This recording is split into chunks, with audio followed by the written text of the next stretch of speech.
Good morning students. आज हम science chapter 13 शुरू करेंगे जिसका नेम है एयर एंड एटमॉस्फेयर। तो देखते हैं इसमें हम क्या एक्सप्लोर करेंगे। इस चैप्टर में हम पढ़ेंगे गैसेस इन द एयर, उसके बाद properties of the air and layers of the atmosphere. तो सबसे पहले हमें पता होना चाहिए एयर क्या होती है। Air is a mixture of many gases. Air जो है वो बहुत सारी गैसेस का मिक्सचर होती है, यानी कि उसमें बहुत सारी गैसेस मिली होती हैं। Some gases are present in the abundance, यानी कि कुछ गैसेस बहुत ज़्यादा अमाउंट में होती हैं। Some are present in trace amounts, यानी कि कुछ बहुत ज़्यादा होती हैं, कुछ बहुत कम अमाउंट में होती हैं। तो यहाँ पर एक पाई चार्ट में आपको दिखाया गया है कौन सी गैसेस कितने अमाउंट में प्रेजेंट होती है। जैसे कि यहाँ पर है आपका, सबसे पहले है जो सबसे ज़्यादा अमाउंट में गैस जो होती है वो होती है नाइट्रोजन। हमारे एटमॉस्फेयर में 78% नाइट्रोजन होती है। उसके बाद जो सबसे ज़्यादा अमाउंट में प्रेजेंट होती है वो होती है ऑक्सीजन। ऑक्सीजन 21%। फिर उसके बाद बारी आती है 1% होती है आर्गन गैस, और 1% के अलावा जो बाकी गैस परसेंटेज बचती है वो बचती है हमारी 0.04% कार्बन डाइऑक्साइड, और दूसरी गैसेस होती हैं वो 1% से भी कम होती हैं। और वो 1% से भी कम वाली गैसेस हैं वो कौन सी हैं? नियॉन, हीलियम, मीथेन, क्रिप्टन और भी दूसरी गैसेस के नेम हैं। तो हमें क्या याद रखना है? हाईएस्ट अमाउंट में कौन सी गैस प्रेजेंट होती है? नाइट्रोजन होती है जो कि 78% है, और ऑक्सीजन होती है जो कि 21% होती है। अब इसी के बेसिस पर हमें कुछ क्वेश्चंस दिए गए हैं जिनके हम आंसर्स देखेंगे। फर्स्ट है, name the 2 major gases found in the air. 2 major gases कौन सी हैं जो एयर में हमें पाई जाती हैं या मिलती हैं? तो सबसे ज़्यादा होती है नाइट्रोजन, जो कि है नाइट्रोजन होती है हमारी 78%, और उसके बाद होती है ऑक्सीजन, और ऑक्सीजन जो है वो होती है हमारी 21% होती है। उसके बाद जो है नेक्स्ट क्वेश्चन है, name 3 gases which are present less than 1%। तो 1% से कम गैसेस कौन सी थी हमारी? 1% से कम थी हमारी अदर गैसेस में कौन सी आ गई? नियॉन, हीलियम, मीथेन, क्रिप्टन, और उसके अलावा कार्बन डाइऑक्साइड भी 1% होती है, और आर्गन भी हमारी 1% से कम होती है। उसके बाद नेक्स्ट वन है, name the gas which is important for survival of all living beings. वो गैस का नाम बताइए जो लिविंग बींग्स के सर्वाइवल के लिए इम्पॉर्टेंट होती है। वो होती है हमारी ऑक्सीजन। हम सर्वाइव करते हैं किसकी वजह से? ऑक्सीजन की वजह से सर्वाइव करते हैं। उसके बाद साइंस इज फन में क्या दिया हुआ है, हमें देखना है कि एयर जो है वो हर जगह प्रेजेंट होती है। इसको हम एक एक्टिविटी से परफॉर्म कर सकते हैं। उसके लिए हमें किस चीज़ की ज़रूरत होती है?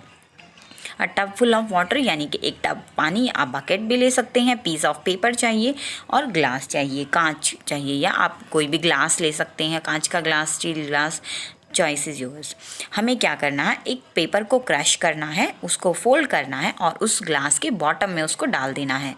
अब उस ग्लास को हमें उल्टा करना है, अपसाइड डाउन करना है, यानी कि उसका जो माउथ है उसको हमें उल्टी डायरेक्शन में पकड़ना है। ग्लास के अंदर पेपर होगा, फिर हम उस ग्लास को बिल्कुल स्ट्रेट पोजीशन में पकड़कर, जो हमने टब फुल ऑफ वाटर लिया था या बकेट लिया था पानी का, उसके अंदर हम उस ग्लास को उल्टा करके प्रेस करेंगे फोर्स के साथ, और फिर बिल्कुल सीधा सीधा ही हम उसको निकाल लेंगे कुछ देर के बाद। तो हम देखते हैं ऑब्जर्वेशन क्या मिलेगी। The paper does not get wet. जो पेपर है वो हमारा गीला नहीं होता है, वो सूखा ही रहता है। ऐसा क्यों होता है? क्योंकि जो ग्लास के अंदर एयर प्रेजेंट थी वो अब अपना फोर्स लगाती है वाटर के ऊपर, और वाटर जो है एयर की वजह से ग्लास के अंदर एंटर नहीं कर पाता, जिसकी वजह से हमारा जो पेपर है वो गीला नहीं होता है, वो सूखा ही रहेगा। हम अब यहाँ पर इसने क्या बोला है कि we can feel the presence of air when wind blows. जब हवा चलती है तो हम एयर की प्रेजेंस को फील कर सकते हैं।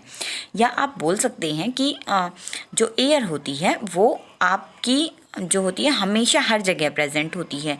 आप विदाउट फैन एक रूम में बैठे हैं तो वहाँ पर भी एयर प्रेजेंट होती है, बट हम उसको फील कब कर सकते हैं? हम उसको फील तब करेंगे जब वो मूव करना शुरू कर देगी हमारी एयर, यानी कि हम जो मूविंग एयर होती है उसको हम विंड कहते हैं। तो यहाँ पर हमें दिखाई दे रहा है इस डायग्राम्स में, हमें ये ट्री मूव करता हुआ दिखाई दे रहा है, हमारी ये सेल बोट चल रही है, क्लोथ्स हमारे उड़ रहे हैं। ये यहाँ पर इस एरिया में हर जगह हमें दिखाई दे रहा है कि हम एयर को फील कर सकते हैं। तो वो कौन सी एयर है? ब्लोइंग एयर है, या फिर आप बोल सकते हैं मूविंग एयर है, और मूविंग एयर को हम कहते हैं विंड कहते हैं। उसके बाद बारी आती है प्रॉपर्टीज़ ऑफ एयर। एयर की प्रॉपर्टीज़ क्या होती हैं? सबसे पहली प्रॉपर्टी है एयर की, air is colourless and odourless. Colourless means उसमें कोई कलर नहीं होता, ऑर्डरलेस मीन्स उसमें कोई भी स्मेल नहीं होती। Pure air has no smell और order.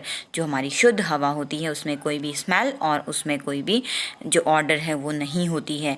This is because the major gases found in the air are colourless and odourless. ऐसा क्यों होता है? क्योंकि हमारे एटमॉस्फेयर में जो भी ज़्यादा अमाउंट में गैसेस प्रेजेंट होती हैं वो कलरलेस भी होती हैं और उनमें कोई भी स्मेल नहीं होती है। अब ये नॉलेज ट्री में क्या दिया गया है कि आपको एयर विजिबल क्यों नहीं है हमारे लिए एयर, या इनविजिबल क्यों है। Invisibility of air. Air is mainly composed of gases. Air जो है वो मोस्टली जो है वो गैसेस से ही मिलकर बनी है, और जो पार्टिकल्स होते हैं गैसेस के वो जो हैं एयर के अंदर जो पार्टिकल्स गैसेस के हैं वो स्मॉल और अमाउंट बहुत स्मॉल होते हैं और फार अपार्ट होते हैं, एक दूसरे से दूर होते हैं। This allows the light to pass through them completely. और इसी की वजह से इन पार्टिकल्स के बीच में से जो लाइट है वो कम्प्लीटली पास हो जाती है और जो एयर है वो हमारे लिए इनविजिबल होती है, यानी कि हम एयर को देख नहीं सकते। तो इसके साथ साथ यहाँ पर आज के लिए हमारा टॉपिक इतना ही रहेगा। बाकी टॉपिक हम अगली क्लास में करेंगे। आई होप आप सभी को समझ आ गया होगा। Thank you so much.